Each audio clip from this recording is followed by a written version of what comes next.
Novel قلب رواں، writer Nadia شاہ۔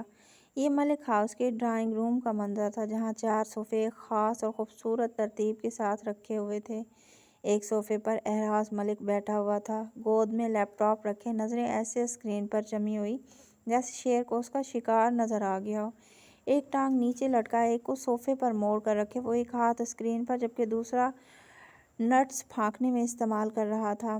باقی 3 صوفے خالی تھے، مگر صرف کچھ وقت کے لیے۔ وہ انگلش مووی دیکھ رہا تھا، تنہائی میں، جیسا کہ اسے پسند تھا۔ مووی ختم ہوتے ہی اس نے اسکرین کو آرام سے نیچے گرایا اور جسم کو لکڑی کی طرح اکڑا کر جسم توڑ انگڑائی لی۔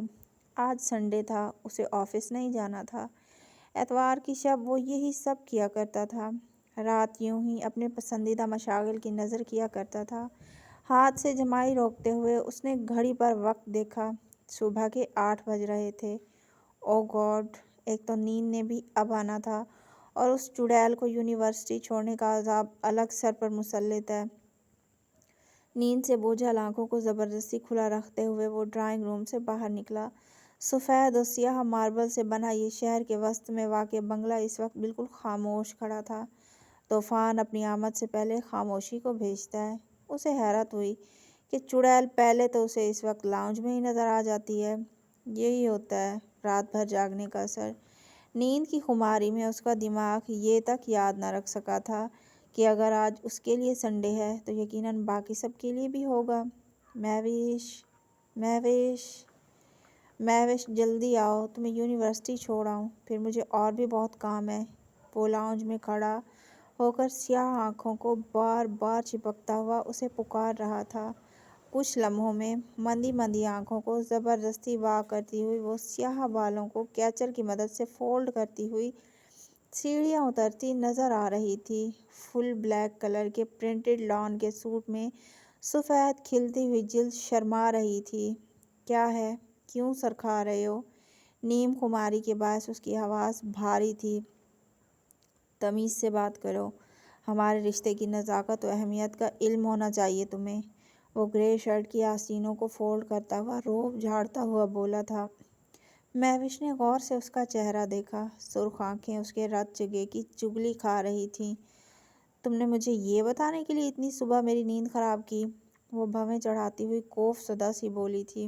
او ہیلو مس ورلڈ، اوقات میں رہو، زیادہ خود کو ہیوی چیز سمجھنے کی ضرورت نہیں ہے۔ فرضی کالر چڑھاتے ہوئے وہ کلسنے والے انداز میں بولا تھا۔ مہوش دونوں ہاتھوں کو سینے پر باندھتی ہوئی اس کا چہرہ دیکھتی ہوئی پرتپش انداز میں بولی تھی۔ سمجھنے کی ضرورت کیا ہے؟ مجھے معلوم ہے، میں ہوں۔